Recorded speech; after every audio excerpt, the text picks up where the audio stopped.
I had been married to Ethan for 5 years, and he never once touched me. One night, I finally summoned the courage to hug him from behind. He sneered. What? That desperate? All because 5 years ago, I slapped his crush at our wedding. He said, 5 years of punishment, not a day less. I didn't cry. I didn't cause a scene. He thought I couldn't live without him. 5 years later, he called and said, take a shower and wait for me at home. I'm now allowing you to carry my child. But the call was answered by our son. Amias, who are you? My dad says one kid from mom is more than enough. Chapter 01. Everyone in the industry knew Ethan sentenced me to 5 years of punishment. All because I slapped his crush at our wedding, in front of all the guests. Ethan's face turned cold. Kneel, he ordered. I stood frozen in disbelief, glaring at him. He wasn't pleased. His gaze was icy. Kneel, or your family goes bankrupt. Your choice. After that, it was as if I didn't exist. He casually toasted the guests with a wine glass in hand. I followed him, begging, it's our wedding night. I'm the bride. If you make me kneel, how can I show my face again? He didn't even look at me. My word is law. Disobey if you want, if your family can afford my wrath. I'd never met a man this ruthless. I wanted to storm out, but I was too scared. So I became the only bride in the world who knelt in a wedding dress in front of everyone, while her groom drank and laughed. No one dared help me, not even my parents or friends. They all feared Ethan's power and his methods. I knelt there. I couldn't get up until Ethan gave permission. The guests looked away, too embarrassed. That woman, though, she looked at me with a smug smile. I don't know how I got through it. I just lowered my head and endured the humiliation in silence. Not until the wedding ended and everyone left did Ethan's assistant come up to me and say, Mr. Chan says you may get up and go reflect in the bridal suite. Only then did I slowly stand up and walk back, like a soaked, disgraced dog, into a room covered in red paper cuttings, where I collapsed in tears. An hour later, Ethan showed up. He'd showered, lay beside me, and pulled me into his arms. He wiped my tears gently, but his words cut like knives. No wedding night tonight. 5 years of punishment, not a day less. When your term is up, I'll let you carry my child. Some tried to talk him out of it. Don't go too far. She's your wife. You might lose her. Ethan scoffed. She won't. She wouldn't dare. In my world, there's no such thing as divorce, only widowhood. He was convinced that I'd never challenge his power, that I was desperate for his love, that even a sliver of hope would keep me devoted. He never touched me, but he held me every night and never fooled around. He said, be good. Once the 5 years are up, I'll spoil you. But my heart died the moment I knelt. Every day of that inescapable marriage, I dreamed of cheating on him. Chapter 02. To make it worse, my mother-in-law kept pressuring me, what a useless hen that lays no eggs. So, I gave birth. The child had Chan blood, but he wasn't Ethan's. Old Mr. Chan was gravely ill. He feared he wouldn't live to see a great-grandson. He kept calling me to his bedside, urging me to give him a great-grandchild. I boldly asked, so, any great-grandson will do? He said, exactly. Give me one, and I'll give you 5% of the Chan Group shares. That very day, I showed up with 3.5-year-old Amias at his bedside and confessed, this is your great-grandson, but he's not Ethan's. Mr. Chan almost had a stroke. Amias leaned on the edge of the bed, puffed his cheeks, and blew on his face. Great-grandpa, are you okay? Mommy says blowing makes pain go away. Old Mr. Chan had seen too much to be fazed for long. After 3 minutes, he calmly accepted Amias. To him, who fathered the child didn't matter, so long as the child carried the Chan name. But he feared Ethan would find out and harm Amias to cut the weed at its root. This was his first great-grandchild. He adored the boy. He snatched Amias from me and had him secretly raised abroad. At the same time, he wrote me into his will, giving me 5% of the company shares as a reward for bearing a child. No one knew about this but him and me. My mother-in-law still cursed me daily as a useless hen. I didn't argue. I already got what I needed. I just hoped Amias would grow up safe and carefree, and one day roast Ethan alive. What I didn't expect was this. The night Mr. Chan died, Amias's real father pinned me down on top of the coffin. He lowered his voice. Sophia, how dare you steal my seed?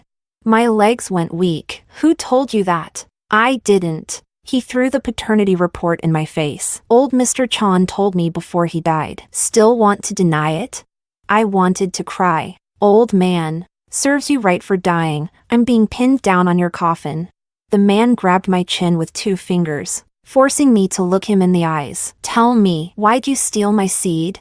I racked my brain for a lie, but his dangerous stare reminded me of Mr. Chan's dying words. Jeremy's not like Ethan. Don't play games with him. Daughter-in-law. If you want to survive, honesty is your only weapon. I took a deep breath and decided to tell the truth. Because you're the only one who can control Ethan. He said there's no divorce in his world, only widows. If I can't get out of the marriage, better he dies than me. Also, you're better looking than he is. He humiliated and abused me for another woman. I was set on cheating on him, so of course I picked someone hotter. My heart was in my throat as I blinked at him. All true. Besides, you becoming heir to the Chan Empire, I helped make that happen. If I hadn't given birth to Amias, Mr. Chan might not have handed power to you. Call it arrogance, but it's the truth. He loved Amias. Ethan will never know what he truly lost in those 5 years of punishment. Chapter 03. Ethan had been raised since childhood as the heir to the Chan Empire, privileged. Entitled, The Golden Boy Who Always Got His Way. He never imagined that, on his deathbed, the old man would officially name Jeremy as the next head of the Chan group. He was too arrogant to realize that this family really did have a throne to inherit. Even knowing how badly the old man longed to see a great-grandchild before dying, he still insisted on punishing me for 5 years for slapping his precious crush, without budging a single day. Jeremy narrowed his eyes and stared at me for a long time. You're honest. I'll give you that. But aren't you afraid Ethan will kill you when he finds out you cheated on him? As he questioned me, his cold hand pressed against my neck, firm, but not choking. It felt dangerous, like if my answer didn't satisfy him, he'd strangle me on the spot. Just then, my phone rang in my pocket, a video call. I forced myself to answer. Amias's cool little face popped up on screen. He frowned, voice adorably fierce. Mommy, who's that? Why's he grabbing your neck? Instinct took over before my brain could catch up. I said, Sweetheart, say hi to Daddy. Amias immediately yelled. Daddy, let go of Mommy. Jeremy's hand loosened, his entire body jolted. That very night, Jeremy had Amias brought back from abroad. The next day, he openly held Amias's hand and brought him to the funeral to light incense in front of the old man's shrine. Watching the 2 of them, tall and small, identical down to the expression, left the whole family stunned. Everyone was whispering, trying to figure out who Amias's mother could be. Chapter 04. Ethan's crush, Celestine, came to the funeral too, lighting incense before the shrine. Afterward, she approached me in a low voice. So, how's life as Ethan's wife? Word is, 5 years and not a single egg from you. I sneered. I'm not a hen. Of course I don't lay eggs. Wait, don't tell me you can? Celestine raised her hand, ready to slap me. Did you just call me a hen?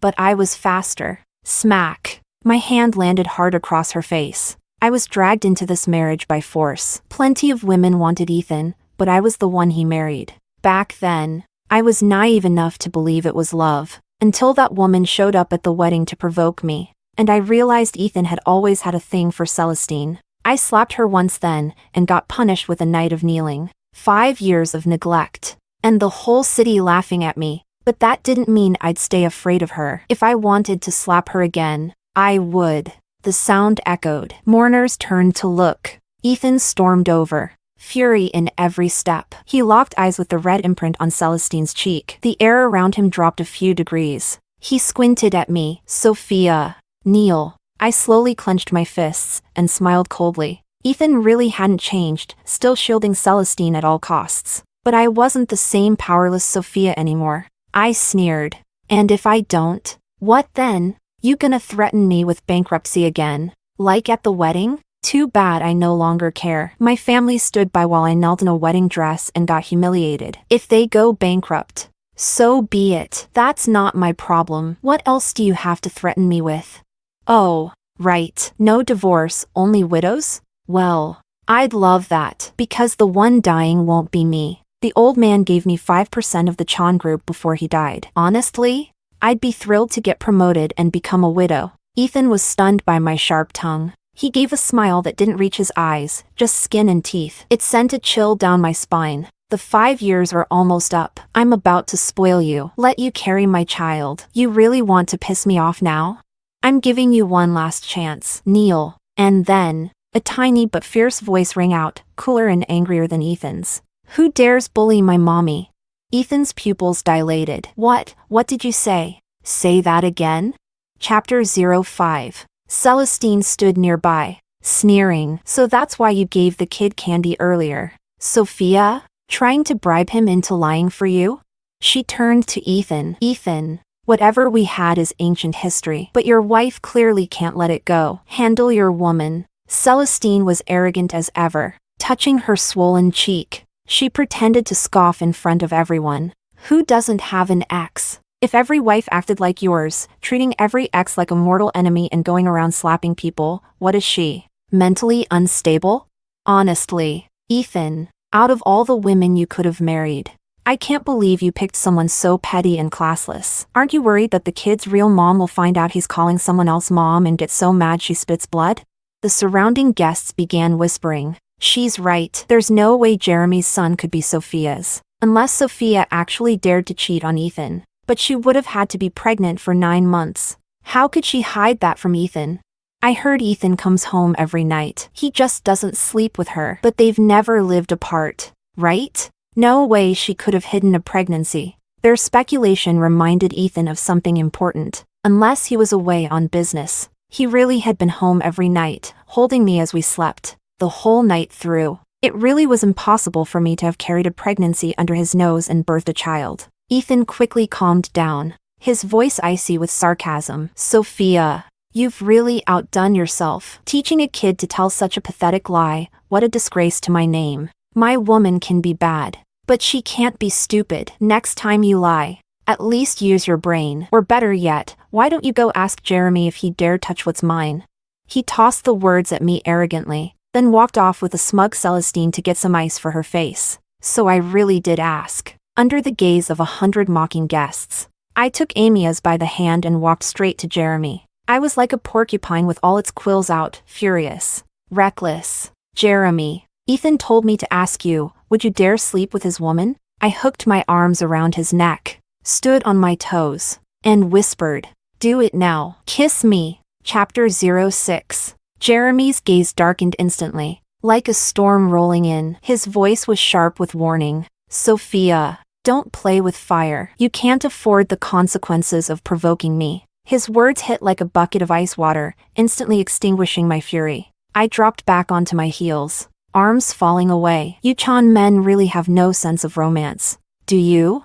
I'd heard the rumors. Jeremy avoided women like the plague. Even the top goddesses in the entertainment world couldn't touch him. He was the untouchable type, cold and elite. How could a man like that possibly be dragged down from his pedestal just because I stole his seed and had his child? No wonder Ethan was so confident. He never believed I could possibly be Amia's mother. But in the very next second, a large hand wrapped around my waist, pulling me close, forcing me back up onto my tiptoes. Jeremy held my chin with one hand. His face wore a gentle smile, but his voice was full of threat. This is your last chance to run. If you choose me, and you ever let Ethan hold you in his arms again, I'll kill you within 3 days, and I'll scatter your ashes myself. I froze as if struck by lightning, but the image of Ethan gently icing Celestine's face only fueled my rage. I threw my arms around Jeremy's neck again, every cell in my body burning with the thrill of betrayal. I don't regret it. Just scatter his ashes. Not mine. Jeremy's eyes grew darker and more intense. Then suddenly, he laughed. Tell Amias to close his eyes. Amias stood beside us. His chubby little hands shot up to cover his face. Daddy. Mommy, I can't see anything. I'm gonna go play now. He bolted. The next moment, my lips were claimed. Jeremy gripped the back of my head, pulling me into a kiss that left no room for doubt. Chapter 07. No one knew how long it had been when Ethan finally came looking, because Amias had run over to him and proudly kicked his shin, shouting, "My daddy says he would." As soon as I heard Ethan's familiar footsteps, Alarm bells went off in my head. But Jeremy leaned in, whispering in my ear like a threat. Thinking about someone else now? My heart was in my throat. That's Ethan's footsteps. Jeremy, however, was completely unfazed. So what? Scared now? You weren't scared when you had my kid behind his back. And now you're panicking? Don't be. If he finds out, I'll scatter his ashes. Didn't you say you'd rather he die than you? Isn't getting promoted and becoming a widow exactly what you've been hoping for?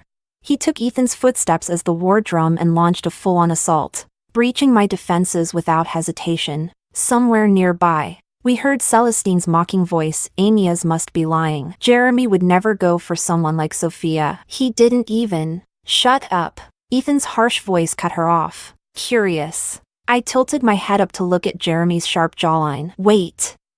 Celestine hit on you too?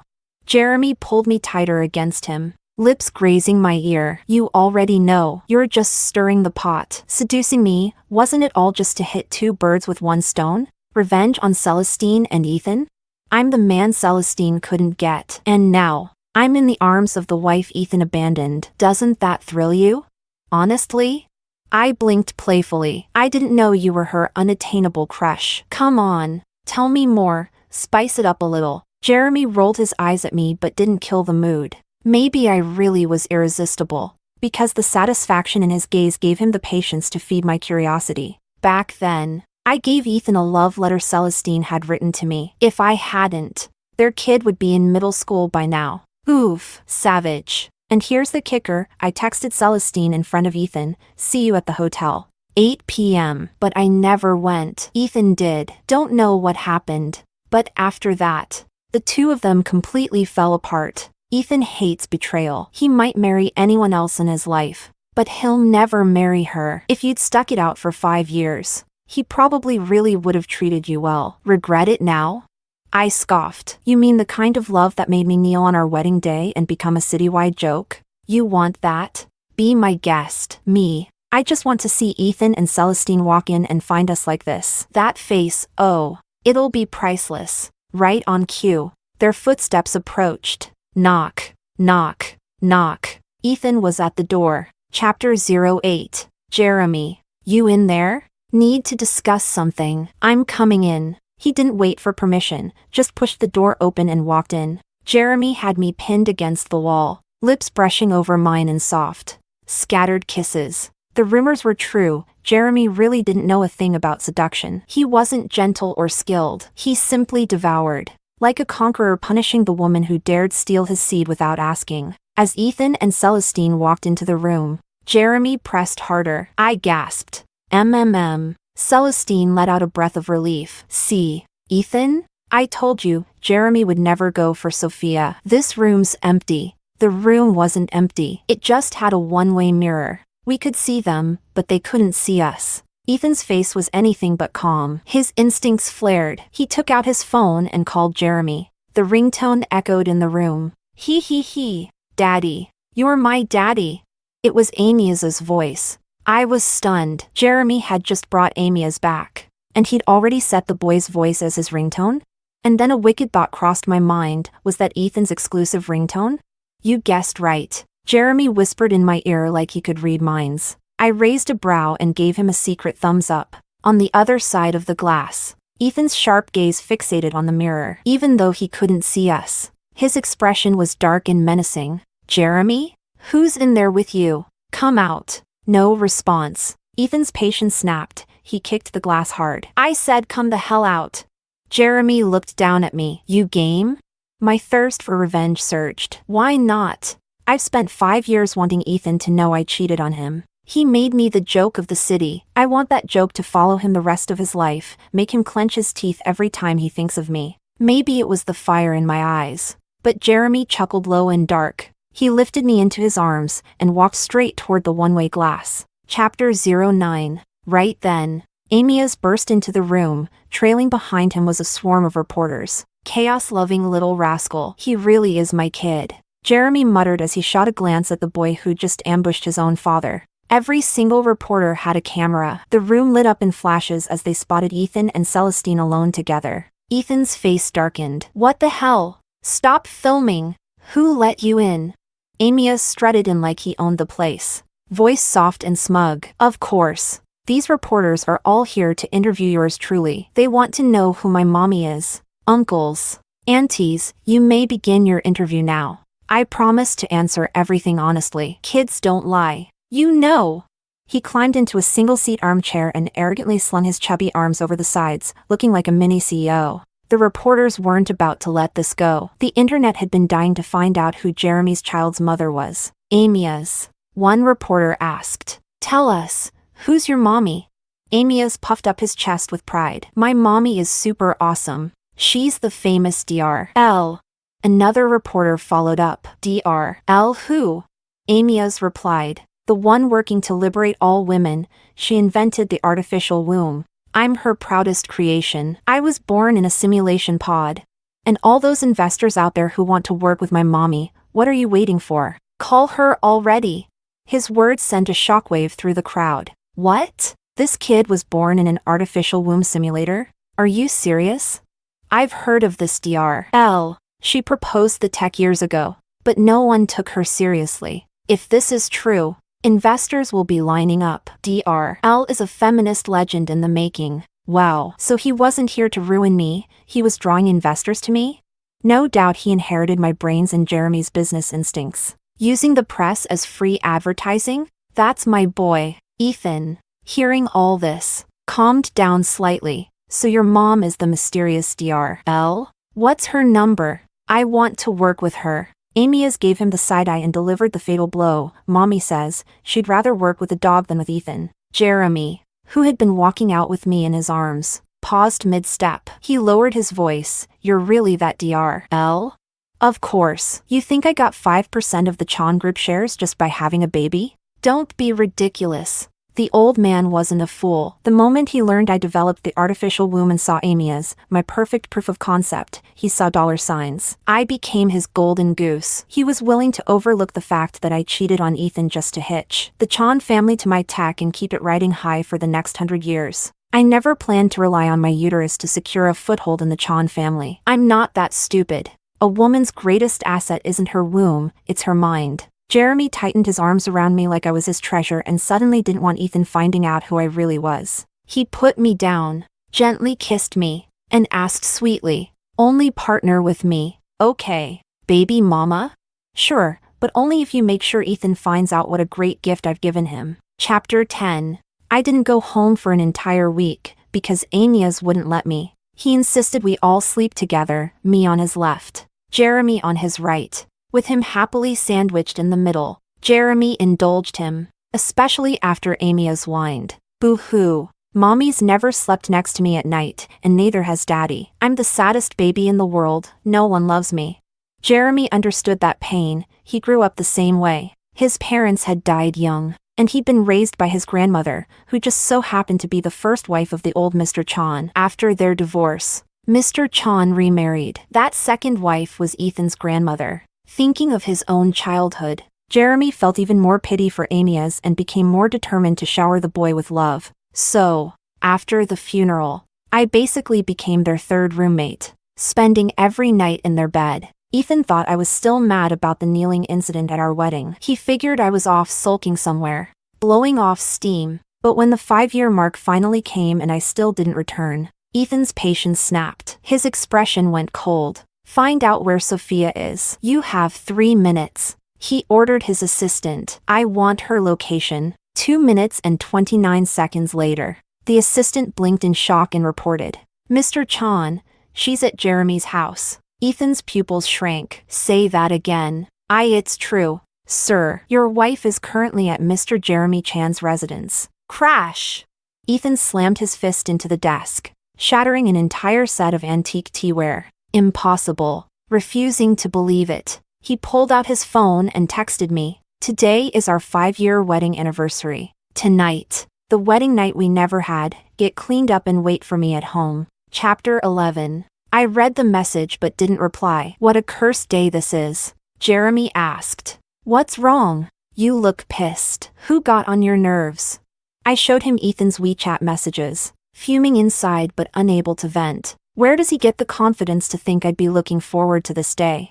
Wedding anniversary? Please. This isn't some anniversary. It's the day I got humiliated into a marriage. The most pathetic day of my life. Amias bounced over and climbed into my arms, his little chubby hands wrapped around my neck, and he planted a big kiss on my face. Mommy, my kisses have magic. They chase away all the bad vibes. Go away. Bad luck. I burst out laughing, as expected. Amias had me feeling better in no time. Ethan saw I wasn't replying, so he sent a whole stream of messages. Haven't you caused enough drama? What's with the attitude? You didn't kneel that day either. Remember? And you cursed me to die. Did I hold it against you? Celestine and I are ancient history. If you weren't such a petty grudge holder, always hung up on her, would I ever lose my temper? Come on now, the 5 years are up. Tonight, I'm going to spoil you hard. Jeremy took my phone, glanced at the messages, and scoffed. What an idiot. He asked, "Wanna turn this miserable day into the best day of your life?" I was nibbling on the tangerine Amias handed me and nodded. Of course I do. What's your plan? Jeremy grinned and didn't say a word. Instead, he grabbed my phone and texted Ethan back. Can't reply. She's full. 1 second later, the phone rang. Jeremy handed it to Amias. Pick it up for mommy. Make sure to piss him off good. That'll really make her happy. Amias rolled up his little sleeves, full of swagger, and confidently hit the speakerphone button. Ethan's voice exploded through the line. Furious. Sophia, have I spoiled you too much? You dare have some guy reply to my texts? Didn't you always want a baby? The 5-year term's up. I'm giving you permission to carry my child. Get home now. Take a shower. And wait for me. Amias let him finish, then calmly asked, Who are you? My dad says one kid from mommy is more than enough. Chapter 12. Oh, that was satisfying. So damn satisfying. No doubt about it, Amias is definitely my son. He knows exactly how to make me happy. The only regret? I couldn't see Ethan's face when he realized I'd cheated on him this hard. I imagined it for a long time while sitting in Jeremy's villa, until Ethan showed up with a whole squad of bodyguards and a dozen cars, storming in like he was going to war. Too bad for him, Jeremy's villa was locked down tighter than a fortress. Not even a fly could get through. Watching Ethan's furious, green with jealousy face on the security monitor, even better than I imagined. But I wasn't done yet. I opened my laptop, and right in front of Jeremy, I hacked into the Chan Corporation's official website and changed the entire background to bright, blinding green. The whole site looked like a neon forest. Absolutely glorious. Jeremy rubbed his forehead. Happy now, future Mrs. CEO? I smiled. Sort of. But who said I'm marrying you? Jeremy pushed me down onto the couch and kissed me with full-on alpha energy. You came for me, and now you think you'll go back to being Ethan's wife? Dream on. Sophia. His kiss sent chills down my spine. Once bitten, twice shy. I admitted honestly, I never want to get married again. Jeremy, I'm done gambling. You don't love me. We only got tied together because I, stole your sperm. Now I've got money, a son, and a career that's about to make me famous. That's more than enough. Why risk it all on another uncertain marriage, especially with a man I manipulated from the start? Jeremy saw the seriousness in my eyes. He looked like he wanted to strangle me but still spoke with gentleness. Marry first. Love later. Give me a chance. Give yourself a chance. Sophia, don't forget you started this. I shut my eyes, unable to look at him directly. Jeremy, just treat me like a manipulative bitch. Instead of being your wife, I'd rather be your business partner. Jeremy snapped. You're not a bitch. You're a damn snail. Boiling with frustration, he didn't take it out on me. He stormed off to settle the score with the man who turned me into that snail. The Chan family's 2 golden boys ended up beating the crap out of each other at the villa gates. They weren't pulling punches, every hit was brutal. Amias was about to rush out. Mommy, Daddy's getting beat up by the bad guy. I watched closely. Your daddy's obviously winning. Still, I took Amias by the hand and walked outside. Stop, both of you. That's right. Ethan, I cheated on you. Amias is Jeremy's son. Surprised? Didn't see that coming, did you? Who said I had to have your child? Who cares about your stupid 5-year sentence?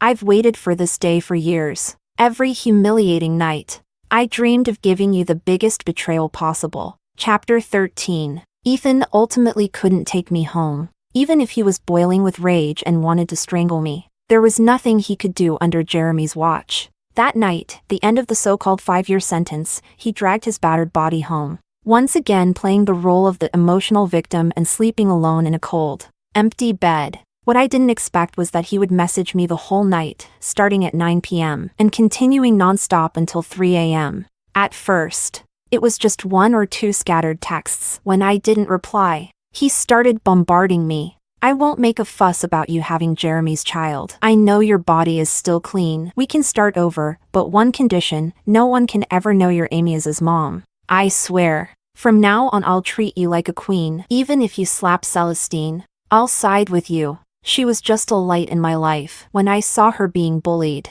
I couldn't help but defend her. But it's been over for a long time. Otherwise, I wouldn't have married you. You know I never fooled around after marrying you. You were my only woman. I held you every night. You can vouch for that. Sophia. Don't look at how fierce a man acts. Look at who he chooses to marry. You're the only one who ever made me think about marriage. Isn't that enough? Reply. I know you're still awake.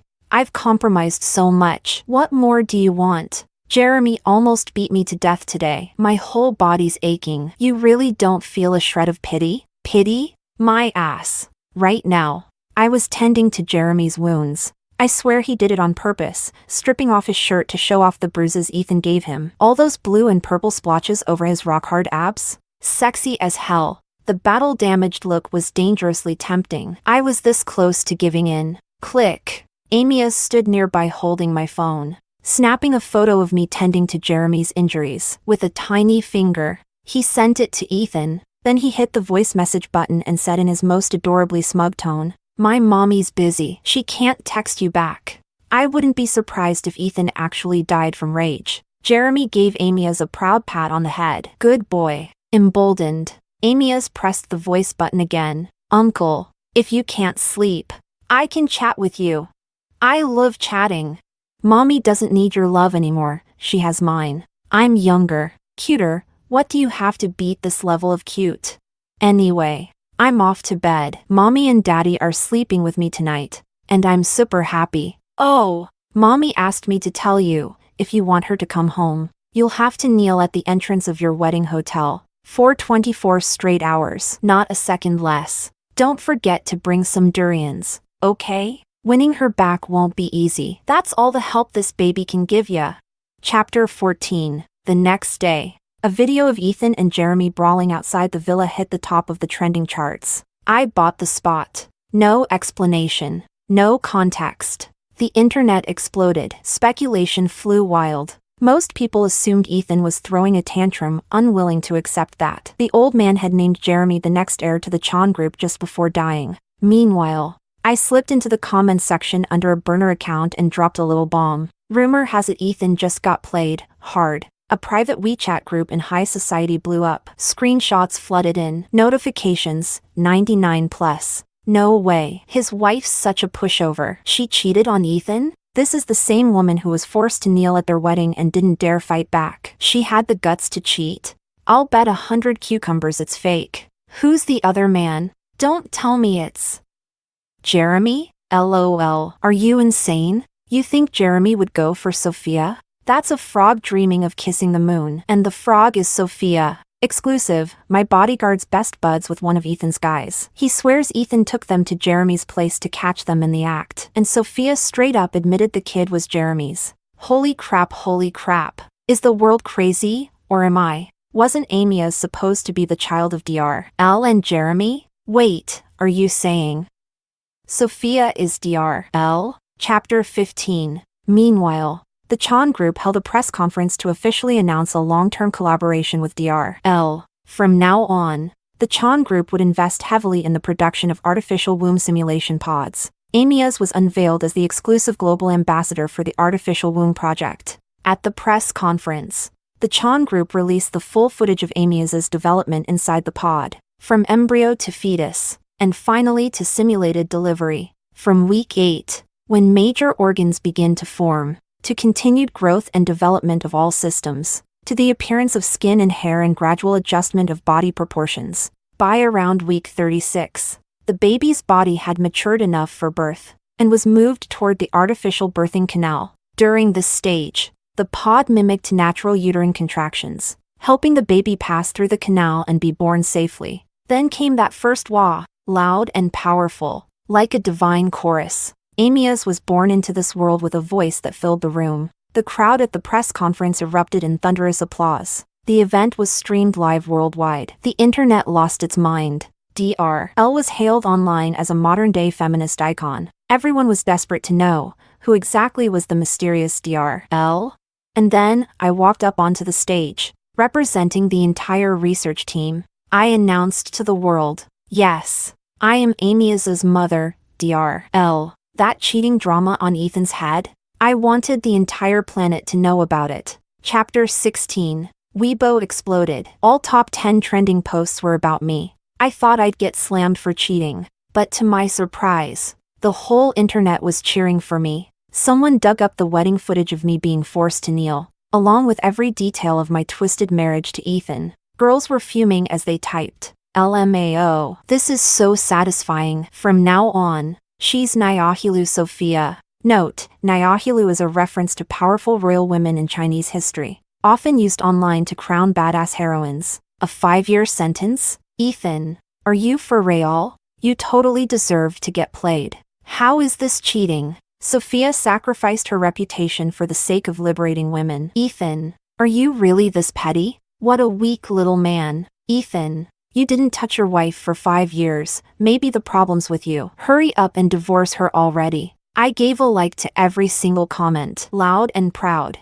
Hopefully Ethan gets so mad he just drops dead, saves me the trouble of divorcing and lets me be a free widow. Chapter 17. Suddenly, a pair of hands gripped my waist from behind. Possessive and firm, soft lips brushed against my ear. I thought it was Jeremy, but when I turned my head and saw it was Ethan, my blood ran cold. He spun me around and cupped my face with bloodshot eyes, trying to force a kiss. I lifted my knee, full-on self-defense, and landed a solid hit between his legs. Ack!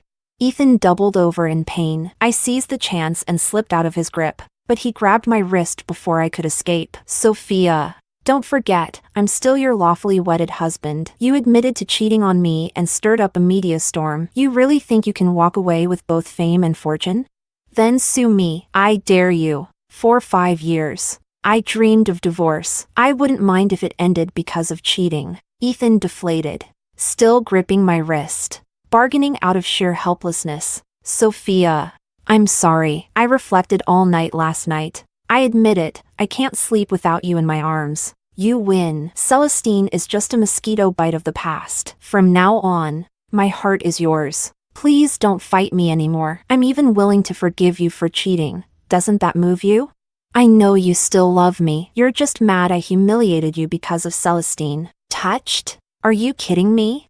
Ethan, let me be clear. The Sophia who loved you, you killed her on our wedding night. Every night after that, lying next to you made my skin crawl. You're only trying to win me back now because your male ego can't take it. And because now I'm standing under a global spotlight. And suddenly I'm valuable in your eyes. If I hadn't invented the artificial womb, if I weren't basking in glory right now, if I were still that spineless pushover crushed under your dominance, you wouldn't even look my way. Men don't regret losing a woman who loves them. They regret losing the one who becomes too radiant to touch. At the end of the day, you're just pathetic. I'm moving in with Jeremy. If you refuse to divorce me, then enjoy wearing that cheating crown for the rest of your life. Jeremy had been leaning against the doorway, arms crossed, watching us the whole time. He smirked and threw me a wink. You said you're moving in with me. I'm holding you to that. No take-backs.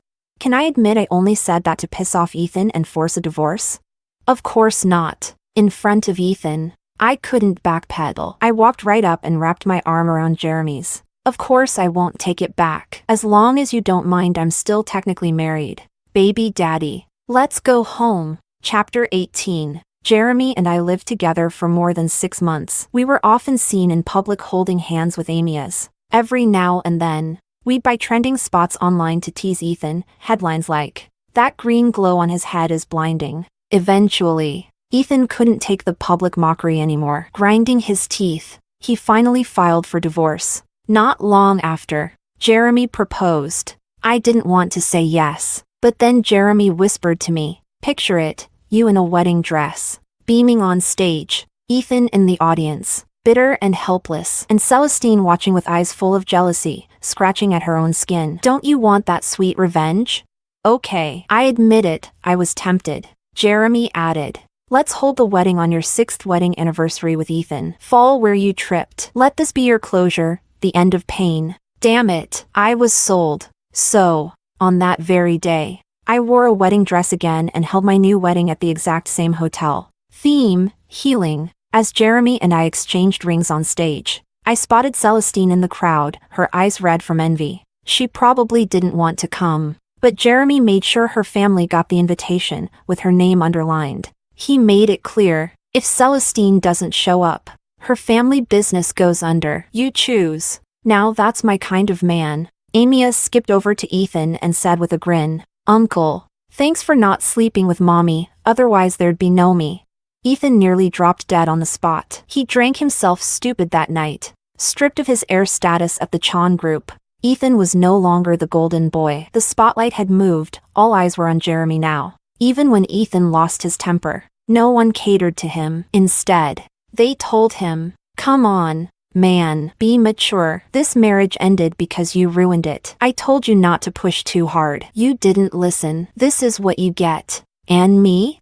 I stared at Jeremy as he slid the ring onto my finger, my hand trembling slightly. He leaned in close and said gently, "Don't be afraid. Marriage can be a grave, or it can be a safe harbor. It's all in how we build it. Let's grow together. Love will follow. Sophia. Trust me, just this once."